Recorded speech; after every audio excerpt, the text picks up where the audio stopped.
नमस्कार, खबरें अब तक में आपका स्वागत है। मैं हूं आपके साथ पवन शर्मा। खबरें अब तक में आज बात होगी वोट बैंक की राजनीति से फल फूल रहे नेताओं की, प्रेम प्रसंग के कारण खत्म हुए राजनीतिक कैरियर की, और मोदी या कांग्रेस किसकी सरकार में देश की आर्थिक तरक्की हुई। साथ ही अंत में आपसे एक और खास मुद्दे पर चर्चा करेंगे, लेकिन इससे पहले आइए नजर डालते हैं इस वक्त की हेडलाइंस पर। कश्मीर में पर्यटन को फिर से शुरू करने की कोशिश जारी, पहलगाम में बोले सीएम उमर अब्दुल्ला। ऑपरेशन सिंदूर पर उत्तर प्रदेश सरकार का बड़ा फैसला, शादी में दुल्हन को गिफ्ट में मिलेगी सिंदूरदानी। लालू परिवार में खुशखबरी, तेजस्वी यादव और राजश्री को हुआ बेटा। लालू परिवार और पार्टी से निकाले जाने के बाद तेज प्रताप का पहला संदेश, तेजस्वी को दी बधाई। ज्योति जासूस को लेकर बड़ा खुलासा, ज्योति ने हासिल किया था विशेष वीजा। विदेशी वस्तुएं नहीं खरीदेंगे तभी सफल होगा ऑपरेशन सिंदूर, पीएम मोदी की बड़ी अपील। उत्तर प्रदेश में कल से 3 दिन बारिश के आसार, कई जिलों में वज्रपात की चेतावनी। यूपी में कानून व्यवस्था की धज्जियां उड़ा रहे हैं अपराधी, योगी सरकार पर बरसे स्वामी प्रसाद। सोने चांदी के दाम में आई गिरावट, 146 रुपए सस्ता होकर 95,667 पहुंचा गोल्ड। उतार चढ़ाव के बाद लाल निशान पर बंद हुआ बाजार, सेंसेक्स 625 अंक गिरा, निफ्टी 24,850 से नीचे। तो चलिए शुरू करते हैं खबरों का सिलसिला और बात करते हैं अपनी खास खबर के बारे में। बिहार में आगामी विधानसभा चुनाव को लेकर राजनीतिक दल अपनी तैयारियां शुरू कर चुके हैं। भारतीय जनता पार्टी, जेडीयू, कांग्रेस और राजद समेत विभिन्न राजनीतिक दलों ने अपनी अपनी चुनावी तैयारियों को लॉन्च कर दिया है। वहीं अब कांग्रेस ने सीएम नीतीश कुमार के अति पिछड़ा वोट बैंक में भी सेंध लगाने की कोशिश शुरू कर दी है। अब आप सोच रहे होंगे ये वोट बैंक की राजनीति क्या है, तो आपको बता देते हैं। जब एक राजनीतिक दल किसी समुदाय विशेष का वोट हासिल करने के लिए काम करता है, उसका पूरा फोकस उसी समुदाय पर होता है। इसी को वोट बैंक की राजनीति कहा जाता है। और इस समय भारतीय जनता पार्टी की सरकार पर सबसे ज्यादा बैंक की राजनीति करने का आरोप लगता रहा है। कहा जाता है मोदी सरकार जब से आई है तब से देश में धर्म जाति के नाम पर लोगों का बंटवारा किया जा रहा है। नेता भी भारतीय जनता पार्टी के नक्शे कदम पर चलने लगे हैं, वो भी समुदाय विशेष से वोट हासिल कर वोट बैंक की राजनीति कर रहे हैं। हालांकि भारतीय जनता पार्टी ही नहीं बल्कि बाकी राजनीतिक पार्टियां भी वोट बैंक की राजनीति कर उसी पर फोकस करती हैं। हालांकि मोदी की शुरुआती राजनीति वोट बैंक की राजनीति के दबाव से बाहर निकलने की रही है। आपको बता दें, गुजरात में उन्हें मुख्यमंत्री बनाया गया तो सबसे बड़ा संकट राज्य के सबसे शक्तिशाली वोट बैंक यानी पटेल वोट बैंक के दबाव से बाहर निकलने का था। मोदी ने बड़े सलीके से हिंदू हृदय सम्राट वाली छवि में पटेल नेताओं को इतना सीमित कर दिया कि उनके गुजरात से निकलने के 1 दशक होने के बाद भी गुजरात का मतलब मोदी ही है। उन्होंने अन्य जातीय समूह का दबाव समाप्त कर दिया है और हिंदू पहचान के साथ सभी जातीय समूहों का बड़ा हिस्सा भारतीय जनता पार्टी के साथ जोड़ दिया है। मोदी अब यही कोशिश मुस्लिम वोट बैंक के मामले में भी कर रहे हैं। वे मुस्लिमों को भारतीय पहचान की तरह सबसे पहले देखने के लिए तैयार करने की कोशिश कर रहे हैं। मोदी हिंदू एकता से आगे हम भारत के लोग की अवधारणा को मजबूत करके दिखाने का प्रयास कर रहे हैं। आपको बता दें, विपक्षी पार्टी एक समय में पिछड़े और अनुसूचित जाति जनजाति के लोगों को भी भारतीय जनता पार्टी के विरुद्ध खड़ा करती थी, लेकिन उनसे संवाद के लिए भाजपा के पास हिंदू पहचान वाला बड़ा आधार था। मुस्लिमों को भाजपा का स्वाभाविक दुश्मन बताने में विपक्षी पार्टियों को इसलिए आसानी होती है क्योंकि राष्ट्रवाद से लेकर देश और देश की संस्कृति के मुद्दे पर भारतीय जनता पार्टी की मुखरता मुसलमानों को अपनी पहचान को लेकर सतर्क करने की लगती है। हालांकि मुस्लिम वोट बैंक खत्म होने के बाद उनकी राजनीति और कठिन हो जाएगी। वहीं अब वक्फ के नए कानून के रूप में जन जागरण के बहाने भारतीय जनता पार्टी मुस्लिम समाज में सुधार की बात को और मजबूती से आगे बढ़ाने का अभियान चला रही है, जिससे मुस्लिम वोट बैंक भी उनके खाते में आ सकें। अगर देखा जाए तो अभी तक भारतीय जनता पार्टी का जोर हिंदुत्व और विकास के एजेंडे पर रहा, जिसके जरिए उसने जातिगत पहचान से ऊपर उठकर एक व्यापक हिंदू वोट बैंक को एकजुट करने की कोशिश की है। 2014 और 2019 के लोकसभा चुनाव में यह रणनीति उस समय सफल दिखाई दी थी, जब भारतीय जनता पार्टी ने उत्तर प्रदेश और बिहार में बाहरी जीत हासिल की थी। हालांकि 2024 के लोकसभा चुनाव में बीजेपी को इन राज्यों में झटका लगा। उत्तर प्रदेश में एनडीए की सीटें घटी और बिहार में भी कुर्मी और अन्य पिछड़ा वर्ग की जातियों के वोट में कमी दर्ज की गई। अगर देखा जाए तो कांग्रेस के नेता राहुल गांधी ने से लेकर तमाम नेताओं ने संसद से लेकर अलग अलग मंच से जातिगत जनगणना का मुद्दा उठाया और यही वजह है कि आज विपक्ष ये नैरेटिव बना रहा है कि सरकार ने विपक्ष के दबाव में जातिगत जनगणना की घोषणा की है। देखा जाए तो भारतीय जनता पार्टी जातिगत जनगणना के फैसले को ओबीसी और दलित वोट बैंक तक पहुंचना फायदा लेना चाहती है। इसीलिए पार्टी जागरूकता कार्यक्रम की रूपरेखा भी तैयार कर रही है, ताकि इन वोट बैंकों को इसकी पूरी जानकारी दी जा सके। इससे पार्टी विपक्ष के इस प्रमुख हथियार को कुंद कर सके और ओबीसी वोट बैंक को अपने पक्ष में मजबूत किया जा सके। ऐसे में आने वाले सालों में यह देखना दिलचस्प होगा कि क्या ये master stroke Bharatiya Janata party को हिंदी पट्टी में फिर से अजय बनाता है या फिर ये इसके लिए एक नई चुनौती खड़ी करता है। खैर, इसी के साथ खबरें अब तक में बढ़ेंगी अगली खबर की तरफ। बिहार के सबसे बड़े सियासी घराने के चिराग तेज प्रताप यादव इन दिनों काफी चर्चा में हैं और उसकी वजह है उनका प्रेम प्रसंग। जी हां, लालू यादव के बड़े बेटे शादीशुदा तेज प्रताप यादव ने हाल ही में अपनी प्रेमिका अनुष्का यादव के साथ अपने रिश्ते को स्वीकार किया था और बाकायदा एक पोस्ट भी किया था जिसमें उन्होंने इस रिश्ते का खुलासा किया था।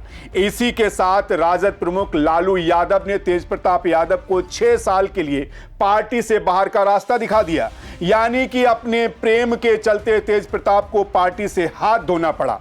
लेकिन आपको बता दें, तेज प्रताप कोई पहले नेता नहीं जिनके लिए प्रेम प्रसंग आफत बना हो। इससे पहले भी कई ऐसे दिग्गज नेता रहे जिनका नाम स्कैंडल या फिर मोहब्बत की वजह से चर्चा में आया था और फिर उनके सितारे गर्दिश में चले गए। कुछ तो ऐसे भी थे जो एक समय धाकड़ नेता रहे, लेकिन बुढ़ापे में उन्हें जवानी वाले कांड का दंश झेलना पड़ा। सुरेश राम, प्यार के लिए तख्त और ताज को छोड़ने की कहानी पुरानी नहीं। लोकतांत्रिक व्यवस्था में कई नेताओं का राजनीतिक सफर उनके प्रेम संबंधों के कारण प्रभावित हुआ है। जब उनके प्यार का खुलासा हुआ तो पार्टी और परिवार ने उनसे दूरी बना ली। आपको बता दें, इसी तरह एक मामला बिहार कांग्रेस के एक राष्ट्रीय स्तर के दिग्गज और दल बदलकर जनता पार्टी की सरकार में दूसरे नंबर पर रहे नेता के बेटे के साथ हुआ था। जगजीवन राम कभी देश के प्रधानमंत्री की कुर्सी तक पहुंचने वाले थे, लेकिन उनके बेटी की एक गलती ने उनके साथ साथ जगजीवन राम के कैरियर के भी सभी सितारे गर्दिश में ला दिए। उनके बेटे का नाम था सुरेश राम। 1978 में अचानक उनकी एक महिला के साथ कुछ आपत्तिजनक तस्वीरें छप गई, जिसके बाद ना जगजीवन राम राजनीति में उभर पाए और ना ही सुरेश राम। एक गलती ने पिता पुत्र का कैरियर बर्बाद करके रख दिया।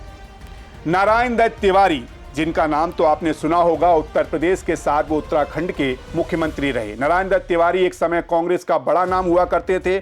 उत्तर प्रदेश और उत्तराखंड दोनों ही राज्यों में मुख्यमंत्री रहे, लेकिन उनके अंत के समय पहले एक शख्स रोहित शेखर ने दावा किया कि वह उनका बेटा है। हालांकि नारायण दत्त तिवारी ने तब इनकार किया था, लेकिन डीएनए टेस्ट के बाद सच्चाई सामने आ गई। रोहित शेखर नारायण दत्त तिवारी के बेटे साबित हुए, जिसके बाद नारायण दत्त तिवारी का राजनीतिक कैरियर अंधेरे में चला गया। इसी तरह 80 के दशक में कांग्रेस से विधायक रही एक महिला राजनेता के पुत्र का एक आदिवासी प्रशासक की पत्नी से प्रेम प्रसंग की खूब चर्चा रही थी। पुत्र के प्रेम का खामियाजा महिला राजनेत्री को उठाना पड़ा था। जल्द ही वे राजनीति से किनारे हो गई।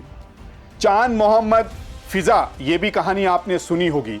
हरियाणा के पूर्व उप मुख्यमंत्री चंद्रमोहन ने तो एक महिला फिजा की मोहब्बत में अपना नाम बदलकर चांद मोहम्मद कर लिया था। अनुराधा वाली उर्फ फिजा ने भी उनके इश्क में सारी दुनिया से लोहा ले लिया। ये कहानी साल 2008 के आसपास सुर्खियों में आई थी। दोनों ने धर्म बदलकर शादी कर ली थी, लेकिन आखिर में चंद्रमोहन उर्फ चांद मोहब्बत पर इतना दबाव पड़ा कि वो अनुराधा वाली उर्फ फिजा से अलग हो गए। पॉलिटिकल कैरियर तो डूबा ही, 2012 में फिजा की संदिग्ध हालत में मौत भी हो गई। मोहनलाल धक्कड़, ये नाम भी आपने खूब सुना होगा। वहीं ताज़ा मामला एमपी के बीजेपी नेता मोहनलाल धक्कड़ का है। धक्कड़ एक ऐसी वीडियो वायरल हुआ जिसने देश की राजनीति में हलचल पैदा कर दी। वो दिल्ली मुंबई एक्सप्रेसवे पर एक महिला के साथ कार के बाहर बेहद ही अश्लील हरकत करते पकड़े गए। उनकी गिरफ्तारी हो चुकी है और महिला की तलाश जारी है। ऐसे में समझ लीजिए कि उनके कैरियर का सितारा भी लगभग अब डूब चुका है। खैर, इसी के साथ खबरें अब तक में बढ़ेंगे अगली खबर की तरफ। जापान को पीछे छोड़कर भारत दुनिया की चौथी सबसे बड़ी इकोनॉमी बन गया है। जी हां, भारत ने वैश्विक आर्थिक पटल पर एक बड़ी छलांग लगाते हुए जापान को पीछे छोड़ दिया है और अब वह दुनिया की चौथी सबसे बड़ी अर्थव्यवस्था बन चुका है। 4000 अरब डॉलर के आंकड़े को पार करते हुए भारत ने इस उपलब्धि के साथ अपने तेज आर्थिक विकास का स्पष्ट संकेत दिया है। कहा जा रहा है कि मोदी सरकार में भारत तेजी से आगे बढ़ रहा है और भारत की वर्तमान वृद्धि दर बनी रहती है तो 2028 तक भारत जर्मनी को पीछे छोड़कर दुनिया की तीसरी सबसे बड़ी अर्थव्यवस्था बन सकता है। जब नरेंद्र मोदी ने 2014 में कार्यभार संभाला था तब भारत की अर्थव्यवस्था का विकास काफी सुस्त था और ये ज्यादा मुद्रास्फीति से भी जूझ रहा था। उस समय देश की जीडीपी दर 6.4% के आसपास थी, जबकि मुद्रास्फीति 8% से ज्यादा थी। इसका असर घरेलू खर्चों पर पड़ रहा था। पिछले कुछ सालों में सरकार के आर्थिक सुधारों ने अर्थव्यवस्था को स्थिर करने में मदद की है और लोगों की प्रति व्यक्ति आय दर भी बढ़ी है। वहीं अगर मोदी सरकार से पहले यानी कि 2014 से पहले कांग्रेस सरकार में अर्थव्यवस्था की बात करें तो 2009-10 और 2013-14 के बीच भारतीय अर्थव्यवस्था 6.7% प्रति वर्ष थी। 2014-15 और 2018-19 के बीच भारतीय अर्थव्यवस्था 7.5% प्रति वर्ष की दर थी।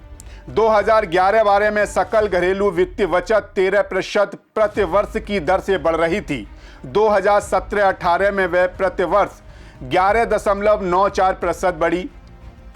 इसीलिए मोदी के कार्यकाल में आर्थिक वृद्धि मनमोहन सिंह के कार्यकाल की तुलना में अधिक रही है। साल 2014 में भारत मुख्य रूप से नकदी आधारित अर्थव्यवस्था थी, जिसमें डिजिटल लेनदेन की भूमिका बहुत कम थी। हालांकि साल 2015 में शुरू किए गए सरकार के डिजिटल इंडिया अभियान ने कई नजरिए को बदल कर रख दिया। साल 2016 में यूपीआई की शुरुआत ने डिजिटल भुगतान को सहज और आम लोगों के लिए काफ़ी आसान बना दिया। आज भारत डिजिटल वित्तीय समावेशन में अग्रणी भूमिका में खड़ा है, जहां छोटे विक्रेता भी क्यूआर कोड के जरिए पेमेंट स्वीकार कर रहे हैं। मोदी सरकार के कार्यकाल में भारत के स्ट्रक्चर को देखें या ये कहें कि विकास की दर को देखें तो काफ़ी तेजी से बढ़ा है।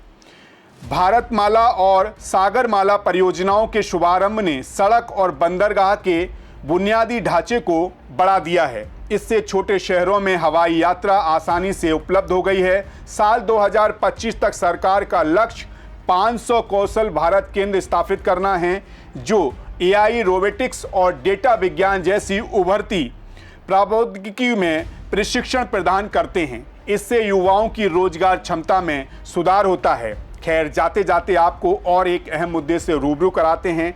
आज जेठ माह का तीसरा बड़ा मंगल है। उत्तर भारत खासकर लखनऊ के लिए जेठ माह के मंगलवार यानी कि बड़ा मंगल सिर्फ एक धार्मिक आयोजन नहीं बल्कि एक सामाजिक और सांस्कृतिक उत्सव है, जिसमें हर वर्ग, हर धर्म और हर समुदाय के लोग श्रद्धा के साथ भाग लेते हैं। इस दिन श्रद्धालुओं में विशेष उत्साह देखने को मिलता है। शायद ही कोई ऐसा व्यक्ति होगा जो इस दिन भूखा सोता हो। कहते हैं लखनऊ, जिसका प्राचीन नाम लक्ष्मणपुरी था, वहां भगवान राम के बाद लक्ष्मण जी के प्रिय हनुमान जी की काफी मान्यता है। कहते हैं भगवान राम ने अपने छोटे भाई लक्ष्मण को तोहफे के रूप में लखनऊ की राजधानी दी थी। तब से इस शहर का नाम लक्ष्मणपुरी पड़ा। लेकिन 18वीं सदी में मुगल नवाब असफ-उद-दौला ने इस शहर का नाम बदलकर लखनऊ कर दिया, जिसके बाद लखनऊ, जो अभी प्राचीन काल में कौशल राज का हिस्सा था, इसे नवाबों का शहर लखनऊ कहा जाने लगा। लेकिन आपको बता दें, बड़े मंगल की शुरुआत इसी लखनऊ से हुई थी। बड़ा मंगल संबंध रामायण काल से माना गया है, लेकिन बड़ा मंगल का इतिहास उत्तर प्रदेश के नवाब से भी जुड़ा हुआ है। ऐसा कहते हैं कि अवध के मुगल शासक नवाब वाजिद अली शाह की बेगम ने भंडारा कराने और प्रसाद बांटने की शुरुआत की थी। वैसे तो लोग भंडारे के रूप में हलवा पूरी, आलू कचौड़ी, छोला चावल, कढ़ी चावल से लेकर जूस तक भंडारे में कई तरह के स्वादिष्ट प्रसाद बांटते हैं। लेकिन आपको बता दें, लखनऊ के प्रसिद्ध मिष्ठान भंडार राधेलाल स्वीट ने पूर्ण कमाने के अनोखा तरीका अपनाया है। दरअसल राधेलाल स्वीट अपने प्रसाद के तौर पर बिकने वाले मिष्ठान के दाम आधे कर दिए हैं, यानी कि 600 रुपये में मिलने वाली मिठाई आपको बड़े मंगल पर मात्र 360 रुपये में मिल रही है। जो इस तरह राधेलाल स्वीट की भी भगवान के नाम पर पूर्ण कमा रहे हैं। खैर, आपकी इस मुद्दे पर क्या राय हमें ज़रूर बताइएगा, क्योंकि हम आपको ये बताना चाह रहे हैं कि उत्तर प्रदेश की राजधानी लखनऊ में जेठ के हर मंगल में एक उत्सव देखने को मिलता है। हर गली में भंडारे का तंबू लगा होता है।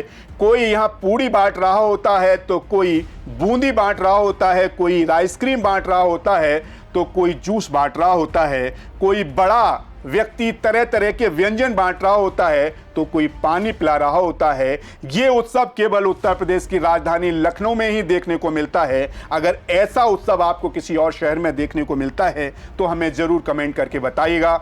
आज के लिए खबर अब तक में इतना ही। कल फिर आपसे मुलाकात होगी इसी समय सी न्यूज़ भारत पर। तब तक आप बने रहिए सी न्यूज़ भारत के साथ। हर खबर आपके साथ, आपके हाथ।